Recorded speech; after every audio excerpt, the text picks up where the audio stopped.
Hi, and welcome to our presentation on technology in the classroom. This presentation was created by students enrolled in an instructional technology master's degree course.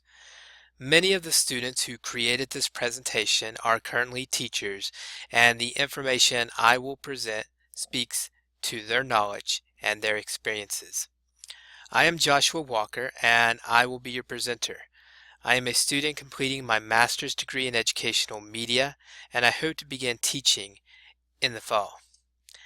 Our topic is how to create professional development related to the integration of technology into schools.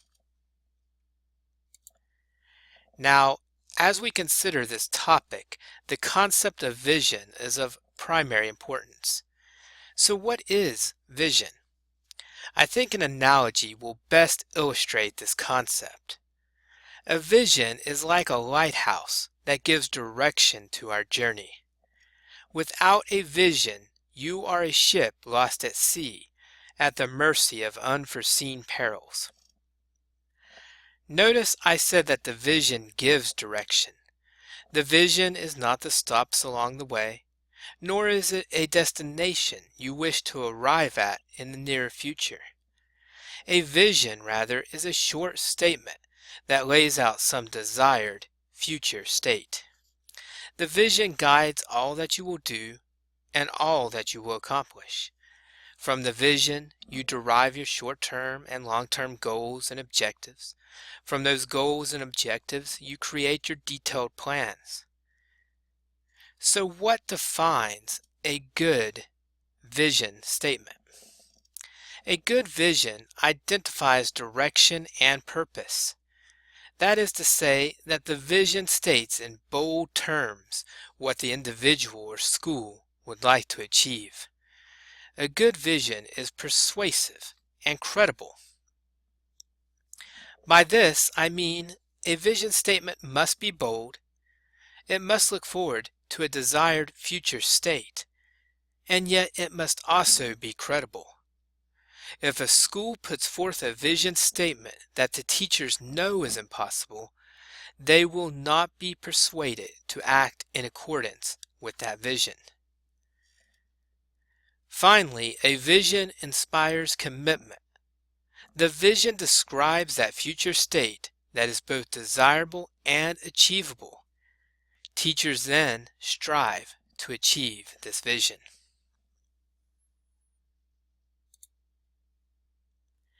Our next concept in designing professional development for technology integration is that of time.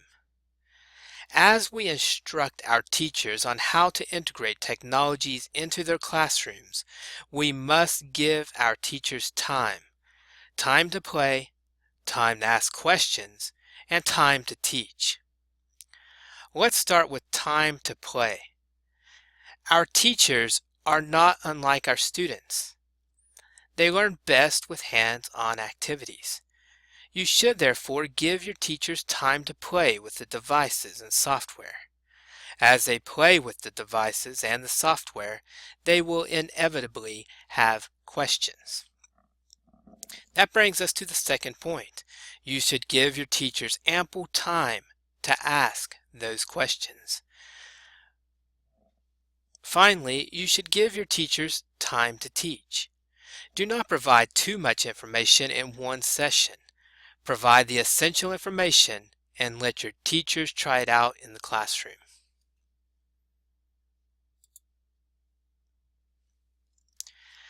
Our next concept is access. As you design your professional development for technology integration, you must consider technology limitations. What technology will be available to your students? The technology available to schools may well be limited, in some instances perhaps non-existent, but we must persist. These schools, lacking in resources, can rely on the technology that is available to the students themselves. Students can bring to school any technology they may own, such as smartphones and laptops. They may share this technology with others. To further broaden access, teachers can use online tools that allow students to collaborate. A prime example of this would be Google Apps. With this technology, students can work together on presentations and papers while sharing devices. As we prepare to integrate technology into our schools, support is an ongoing consideration. Without proper support, the initiative is bound to fail. So what kind of support are we talking about? Certainly we must have technical support to maintain the technology, but it does not end there. We must also have the support of our personnel. From the top, our school administration must support our technology integration. They must provide or support a compelling vision that inspires commitment from all involved. And they must support us not only in our successes, but also in our failures. Because as you integrate technology into your schools, you will encounter obstacles and impede your progress. You will, on occasion, fail. But you will persist, and you will eventually succeed, backed as you are by the support of your school leaders. We also need the support of our teachers to ensure a successful technology integration. Teachers must commit to our vision and adopt it as their own. They must engage in activities that support the goals and objectives. For what are the goals and objectives but pathways to the vision? Finally, we must also have the support of our community, both locally and globally. Corporations, investors, and neighbors can provide the capital, resources, and knowledge necessary for successful technology integration. Let today be an example. We support your efforts to integrate technology into your schools, and you support us in globalizing our education.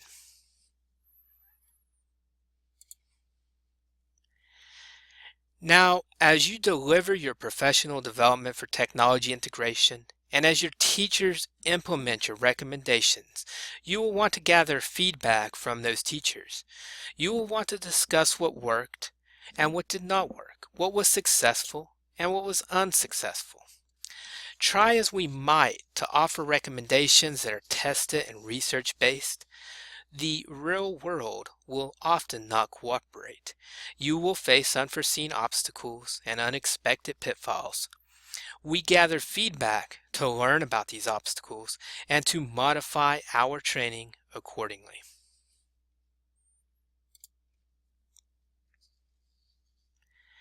As you design your professional development, you will want to consider the problems that you face.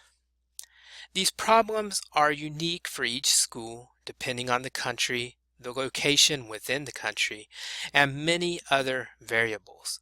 On this slide, we list some of the problems that we face in our locality. These are low student achievement, lack of instructional coherence, inexperienced teaching staff, poorly functioning business operations, and low expectations of students. You may recognize some of these problems as your own, or your problems may be entirely separate. But whatever your problems may be, they should be considered, and your training should address them. Finally, on this slide, we present to you what has worked for us.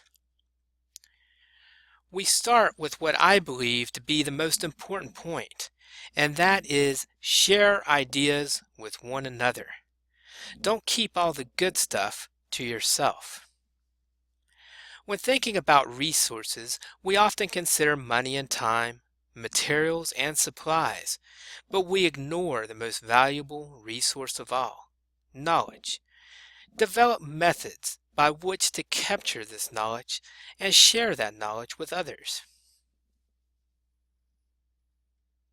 Moving on to the second point, get connected with others in your profession, subject area, school. Connect through social media, face-to-face meetings, or through media like YouTube channels or TED Talks. The internet is such a powerful tool. No matter where you are, so long as you can connect to the internet, you connect to a world of information. Use this tool to connect with like-minded individuals who share your passion and who share your vision. Discuss with these individuals the issues you are facing and help them to solve their problems in turn. The third point is to listen to the needs of the teachers. What would help them? What do they need in order to use the technology effectively?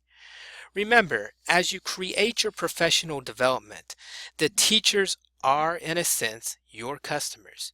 You are providing them with a service. Listen to their needs and respond to them. Finally, provide continual professional development throughout the year, and even let teacher leaders develop professional development in an area in which they have expertise. Technology is constantly changing. Educational initiatives and curriculum change often, and this might well be true for Mali as well. As such, we must ensure that we are providing ongoing, customized solutions to our teachers so they can effectively integrate technology in a dynamic environment. This concludes our presentation on developing professional development for technology integration. I hope you find it useful in your professional practice. Thank you so much.